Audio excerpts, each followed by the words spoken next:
ओम नमो भगवते वासुदेवाय। जय श्री हरि, जय श्री भगवान विष्णु जी, जय श्री भगवान कृष्ण जी। आज मैं आप सबको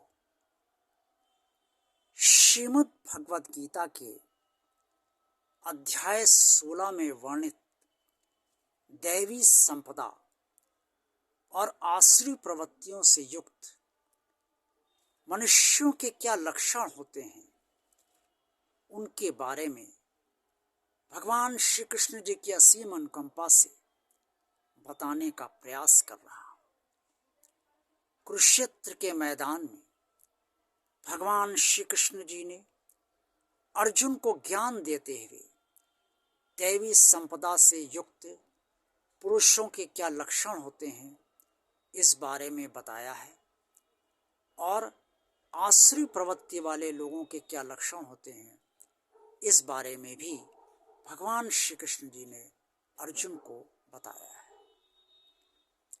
ये सब श्रीमद् भगवद गीता के अध्याय 16 में स्पष्ट तौर पर वर्णित है। भगवान श्री कृष्ण जी ने अर्जुन से कहा कि पार्थ, जो लोग सरल होते हैं, किसी की चुगली नहीं करते, निंदा नहीं करते, अभिमान से रहित होते हैं, घमंड उनके अंदर नहीं होता है, भगवत भजन में लीन रहते हैं, भगवत भजन से आनंद प्राप्त करते हैं। ये संसार भगवान से चल रहा है, भगवान इस संसार का रचयिता है, भगवान ने इस संसार को बनाया है, ऐसा वास्तव में मानते हैं, ब्रह्मचर्य का पालन करते हैं और अपना किसी पर हित साधने के लिए किसी को परेशान नहीं करते, परहित में रत रहते हैं, निस्वार्थ परहित करते हैं, मन का निरोध करते हैं और अपने मन को परमात्मा में लगाते हैं, भजन कीर्तन में आनंद प्राप्त करते हैं, भगवान का स्मरण से ही वो संतुष्ट होते हैं, भगवान की भक्ति से उन्हें तृप्ति मिलती है। वो किसी को कष्ट नहीं देते, किसी के कष्ट का कारण नहीं बनते, वो किसी से कटुवाणी नहीं बोलते, किसी पर अकारण क्रोध नहीं करते और क्रोध को नियंत्रण में रखते हैं। वो निर्भय होते हैं, किसी से भयभीत नहीं होते और बल से ओतप्रोत होते हैं, यानी कि बलशाली होते हैं, क्योंकि उनमें आत्मा का भी बल होता है और शरीर का भी बल होता है, परमात्मा का भी बल उन्हें प्राप्त होता है। इससे जितने भी दैवी संपदा से युक्त मनुष्य होते हैं, उन सबके ऐसे ही लक्षण होते हैं। दैवी संपदा से युक्त मनुष्य कभी भी दुख से दुखी नहीं होता और सुख से बहुत ज्यादा सुखी नहीं होता। कष्ट को वह जीवन का एक अंग मानता है।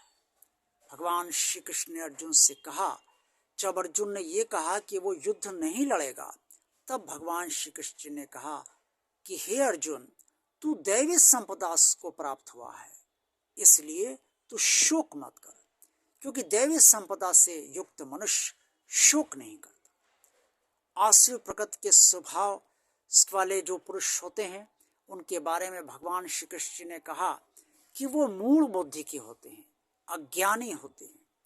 वो सोचते हैं कि ये संसार स्त्री और पुरुष के मिलन से ही चल रहा है। वो परमात्मा को नहीं मानते, वो ये नहीं मानते हैं कि ईश्वर इस संसार को चला रहा है, वो ये भी नहीं मानते हैं कि ईश्वर की कोई सत्ता है या ईश्वर है भी। वो कहते हैं ईश्वर नहीं है। वो अत्यंत लोभी होते हैं, दूसरों को डराने वाले होते हैं, लेकिन भीतर से भी तब भयभीत हो जाते हैं जब वास्तव में उनसे बड़ा कोई बलशाली उनके सामने खड़ा होता है।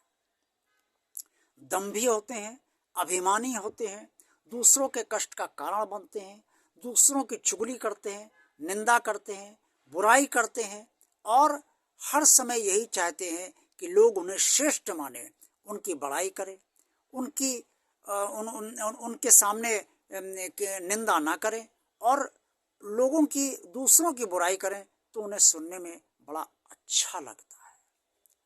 आसुरी प्रकृति के लोगों में ना तो ईश्वर के प्रति कोई सद्भावना होती है और ना प्राणियों के प्रति कोई सद्भावना होती है। वे सिर्फ अपने लिए जीते हैं और अपने ही जीवन को सर्वश्रेष्ठ मानते हैं, अपने को ही सर्वश्रेष्ठ मानते हैं। वो परहित किसी का नहीं करते, सिर्फ अपने हित की कामना करते हैं और अपना ही हित पूर्ण करते हैं। उनका आहार भी तमोगुणी ही होता है, जबकि दैवी संपदा से युक्त लोगों का आहार सात्विक होता है।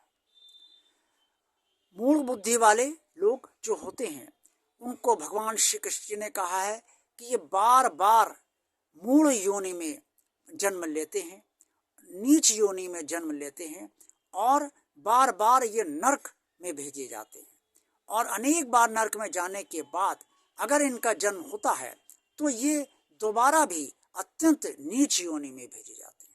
जबकि दैवी संपदा से युक्त लोग या तो सीधे परमेश्वर के पास जाते हैं या सीधे स्वर्ग जाते हैं। भगवान श्री कृष्ण जी ने अर्जुन को आसुरी प्रकृति और दैवी संपदा का लक्षण इसलिए बताया ताकि अर्जुन ये जान सके कि वो दैवी संपदा से युक्त है और जो दैवी संपदा से युक्त हैं उन्हें कभी भी अपने कर्तव्य मार्ग से विमुख नहीं होना चाहिए। जो कर्तव्य उनके सामने है उसे संपूर्ण अवश्य करना चाहिए, अन्यथा वो इसके लिए जिम्मेदार माना जाता है और उससे बुरा फल प्राप्त होता है। भगवान श्री कृष्ण नहीं चाहते कि दैवी संपदा से युक्त मनुष्य को कोई बुरा फल प्राप्त हो। बुरा फल तो सदा आसुरी प्रकृति के लोगों को ही प्राप्त होता है और वो ऐसे कर्म भी करते हैं जिसकी वजह से, ऐसे कर्म क्या मुझे कहना चाहिए, ऐसे दुष्कर्म करते हैं जिसकी वजह से उन्हें ऐसा फल प्राप्त होते हैं। भगवान श्री कृष्ण जी ने श्रीमद् भगवद गीता में जो वर्णित है, जो कहा है वही वर्णित है और भगवान श्री कृष्ण जी ने अर्जुन को हर क्षण यही समझाने का प्रयास करा है कि तू कोई साधारण मनुष्य नहीं, असाधारण मनुष्य, और असाधारण मनुष्य के लक्षण भी असाधारण ही होते। लेकिन इन सब का अर्थ हम सबको ये समझना चाहिए कि हम अपने को साधारण मानकर अपनी बुराइयों को ढकने का प्रयास न करें, अपने को बचाने का प्रयास न करें कि हम तो सामान्य पुरुष। बुराई चाहे सामान्य में हो चाहे असाधारण में हो, उसका फल बुरा अवश्य होता है। इसलिए आप सामान्य हैं या असामान्य हैं, आप साधारण पुरुष हैं या साधारण पुरुष हैं, साधारण व्यक्ति या साधारण व्यक्ति हैं, ये तो आप जानते हैं। लेकिन आपके अंदर जो भी बुराइयां हैं उसे खत्म अवश्य कीजिए और दैवी संपदा से युक्त होइए ताकि आपका कल्याण हो और भगवान की प्राप्ति आपको हो और आसुरी प्रकृति के जो जितने भी अवगुण आपके अंदर हैं उन्हें समाप्त धीरे धीरे अवश्य करना आज ही से आरंभ कर दीजिए। यही भगवान श्री कृष्ण चाहते हैं कि सारे मनुष्यों का कल्याण हो और सब मनुष्य परमात्मा में ही अंततः लीन हो, क्योंकि इस जीवन में कुछ भी ऐसा नहीं है जो स्थायी है। जो स्थायी है वो आत्मा और परमात्मा का मिलन है। आज का वीडियो आपको कैसा लगा? अच्छा लगा है तो इसे लाइक कीजिए। भगवान और आप चैनल देखते रहिए। भगवान और आप चैनल को अगर सब्सक्राइब जिन लोगों ने अभी तक नहीं किया है वो सब्सक्राइब अवश्य कर दें। भगवान के कार्य को आगे बढ़ाइए। ये भगवान का कार्य है, इससे आप सब सब्सक्राइब अवश्य कीजिए। अगर सब्सक्राइब आप सबने अभी तक नहीं किया है तो ज़्यादा से ज़्यादा इस चैनल को लोगों को शेयर कीजिए। कमेंट्स बॉक्स में जो भी कहना चाहें वो अवश्य कहिए।